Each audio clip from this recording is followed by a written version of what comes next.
அனைவருக்கும் வணக்கம். திமுக சார்பில் வேப்பனஹள்ளி தொகுதியில் போட்டியிட திரு அரியப்பன் அவர்கள் விருப்பமனு அளித்துள்ளார். அவரை குறித்து நமது செய்தியாளர் ஆனந்த் பாபுவுடன் கேட்டு தெரிந்து கொள்ளலாம். ஆனந்த் பாபு வணக்கம். மூத்த நிர்வாகி அரியப்பனை பற்றி சொல்லுங்க. வணக்கம் நாகராஜ். அரியப்பன் அவர் ராயகோட்டை அருகே இருக்கக்கூடிய போடம்பட்டி என்னும் கிராமத்தை சேர்ந்தவர். அவரது பெற்றோரும் திராவிட முன்னேற்றக் கழகத்தில் இருக்கிறார்கள். அவரும் திராவிட முன்னேற்றக் கழகத்திலும், அவர்களை தொடர்ந்து அவர்களது பிள்ளைகளும் திராவிட முன்னேற்றக் கழகத்தில் திமுகவின் 3வது தலைமுறையாக அவர்கள் தொடர்ந்து திமுகவில் இருந்து வருகிறார்கள். தற்போது அவர் திமுகவின் விவசாய அணி மாநில துணை செயலாளராக இருக்கக்கூடிய மூத்த நிர்வாகியாக அரியப்பன் இருக்கிறார். நாகராஜ். ஆனந்த் பாபு, மூத்த நிர்வாகி அரியப்பன் அப்படின்னு சொன்னீங்க. அவர் எப்படி சிறைக்கு சென்றாரா, இல்லை போராட்டங்கள் பல கட்டங்களாக போராட்டங்கள் அந்த மாதிரி ஏதாவது விஷயங்கள் அவர் செய்திருக்கிறாரா?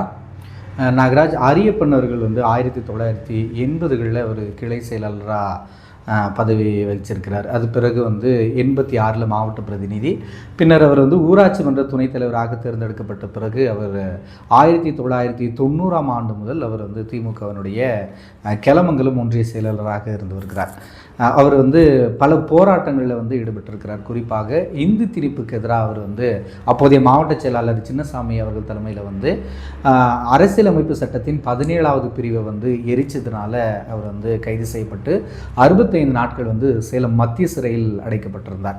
அதனைத் தொடர்ந்து இந்தி திணிப்புக்கு எதிராக அவர் நடத்திய ரயில் மறியல் போராட்டத்திலும் அவர் கைது செய்யப்பட்டிருக்கிறார். இப்படி திமுகவினுடைய தலைமை அறிவிக்கக்கூடிய போராட்டங்களும், திமுகவினுடைய தலைவராக இருந்த முத்தமிழறிஞர் டாக்டர் கலைஞர் கருணாநிதி அவர்கள் கைது செய்யப்பட்ட போதும் கூட அவர் சாலை மறியல் போராட்டம் உள்ளிட்ட போராட்டங்களில் ஈடுபட்டு அவர் கைது செய்யப்பட்டிருக்கிறார். இப்படி தொடர்ந்து அவர் திமுகவின் அந்த ராயகோட்டை கிளமங்கலம் பகுதியில் அவர் திமுகவின் முகமாக அறியப்பட்டு பல்வேறு போராட்டங்களில் ஈடுபட்டு அவர் சிறைக்கு சென்றிருக்கிறார். நாகராஜ். ஆனந்த பாபு, திரு அரியப்பன் என்னென்ன பதவிகளில் அவர் இருந்திருக்காரு, அதை பற்றி உங்களுக்கு தெரிஞ்சது சொல்லுங்கள். அதாவது நாகராஜ், நான் உங்களுக்கு முன்ன சொன்ன மாதிரி 1980 கிளை செயலாளராக தொடங்கியவர்.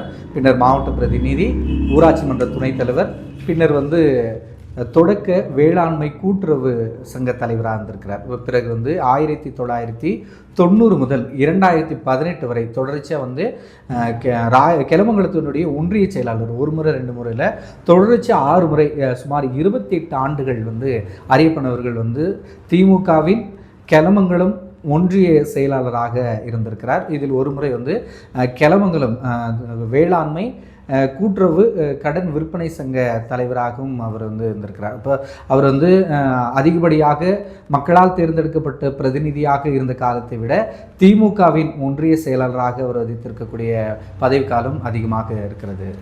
ஆனந்த் பாபு, திரு அரியப்பன் அவர்கள் எத்தனை முறை விருப்பமனு அளித்துள்ளார்? அவருக்கு ஏதேனும் வாய்ப்புகள் வழங்கப்பட்டதா? அதை பற்றி உங்களுக்கு தெரிஞ்சது சொல்லுங்கள். அவர் தற்போது இப்போ சொன்ன நாகராஜ், அவர் 28 வருஷம் ஒன்றிய செயலாளராக இருந்திருக்கிறார். அவர் எப்போ ஒன்றிய செயலாளராக தேர்ந்தெடுக்கப்பட்டாரோ 1990 முதல் அவர் 89 முதலே அவர் சட்டமன்ற தேர்தலில் போட்டியிடுவதற்காக அவர் விருப்ப மனு தாக்கல் செய்து வருகிறார். இதுவரை 28 ஆண்டுகள் ஒன்றிய செயலாளராகவும், தற்போது அவர் விவசாய அணி மாநில துணை செயலாளராக இருந்து வருகிறார். 2026 இந்த சட்டமன்ற தேர்தல் வரை தொடர்ச்சியாக அவர் சார்ந்திருக்கக்கூடிய ஒசூர் சட்டமன்ற தொகுதியில் போட்டியிடவும், தற்போது 3 தேர்தல்களாகவும் தற்போது 4வது தேர்தலாக வேப்பனஹள்ளி தொகுதியில் போட்டியிடுவதற்காக விருப்ப மனு தாக்கல் செய்திருக்கிறார். நாகராஜ், அவர் மட்டும் இல்லை, கூடுதலாக அவருடன் அவரது மனைவி, இப்போ அவர் வேப்பனஹள்ளி தொகுதி பொதுக்குழு உறுப்பினராக இருந்தார், அவங்களும் விருப்ப மனு தாக்கல் பண்ணியிருக்கிறாங்க. அவங்களுக்கு 2 மகன்கள், அவங்களும் விருப்ப மனு தாக்கல். அந்த குடும்பத்திலே மொத்தம் 3 பேர் விருப்ப மனு, மொத்தம் 4 பேர் விருப்ப மனு செய்த கணவன் மனைவி 2 பிள்ளைகள் அந்த விருப்ப மனு தாக்கல் செஞ்சுருக்கிறாங்க. இன்னும் அவங்க திமுக குடும்பத்தை சேர்ந்தவர்கள் அப்படி சொல்கிறது அப்படின்னா, அரியப்பனுடைய 2 மகன்கள், அவர்களுக்கு 2 பேருக்குமே யார் பேர் வச்சிருக்கிறாங்க அப்படின்னா, மறைந்த தமிழகத்தின் முன்னாள் முதல்வர் கருணாநிதி அவர்கள் தான் அவங்களுக்கு அன்பானந்தம் அறிவானந்தம் அப்படின்னு அவங்களுடைய 2 பிள்ளைங்களுக்கும் கருணாநிதி அவர்களுக்கு பேர் வச்ச பெருமை அவங்களுக்கு இருக்குது. அது மட்டும் இல்லாமல் அவங்க சுயமரியாதை திருமணம் செஞ்சவங்க.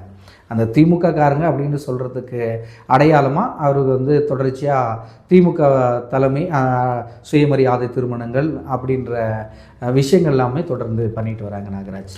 ஆனந்த் பாபு, திரு அரியப்பன் மூத்த நிர்வாகி, இவருக்கு தொகுதியில் செல்வாக்கு எப்படி இருக்குது? அவர் ஒன்றிய செயலாளராக இருந்ததுனால அந்த கெலமங்கலம் ராயகோட்டை பகுதியில் அனைவராலும் அறியப்பட்டவர். அரியப்பன் அவர்கள் வந்து தற்போது வேப்பநல்லி தொகுதிக்குட்பட்டதாக இருக்கிறதுனால கெலமங்கலத்தின் ஒரு பகுதி, ராயக்கோட்டை உள்ளிட்ட ஒரு பகுதிகள் வந்து வேப்பநல்லி தொகுதியில் வருது. அந்த பகுதியில் அறியப்பட்ட நன்கு பரிச்சயமான திமுகவின் அடையாளமாக அந்த பகுதியில் அவர் இருக்கிறார். அந்த பகுதியில் அவருக்கு அதிக அளவிலான செல்வாக்கு இருந்து வருகிறது. சூளகிரி வேப்பநல்லி தொகுதியில் அவர் அறியப்பட்டாலும் இந்த பகுதியில் அவருக்கான செல்வாக்கு எந்த அளவுக்கு இருக்கிறது என்பது நமக்கு தெரியல. ராயக்கோட்டை பகுதியில் அனைவராலும் அறியப்பட்டவரும் சூளகிரி பகுதியில் பரிச்சயமான நபராக அரியப்பன் அவர்கள் வளம் வந்திருக்கிறார். நாகராஜ், அரியப்பன் என்பது பலரால் அறியப்பட்டதால் அரியப்பன் என்ற பெயர் வந்திருக்கு. சரியான பெயர் தானே ஆனந்த் பாபு அவருக்கு வைத்திருக்கிறது? அரியப்பன் அவரது பேரு அனைவரும் அறிந்தது உண்மைதான். அதனால் அவர் அரியப்பன் என்று அழைக்கப்படுகிறார். திமுக மூத்த நிர்வாகி திரு அரியப்பன் குறித்து நமது செய்தியாளர் ஆனந்த் பாபு பல தகவல்களை வழங்கினார். நன்றி. மீண்டும் அடுத்த வீடியோவில் சந்திப்போம். நன்றி ஆனந்த் பாபு. நன்றி நாகராஜ்.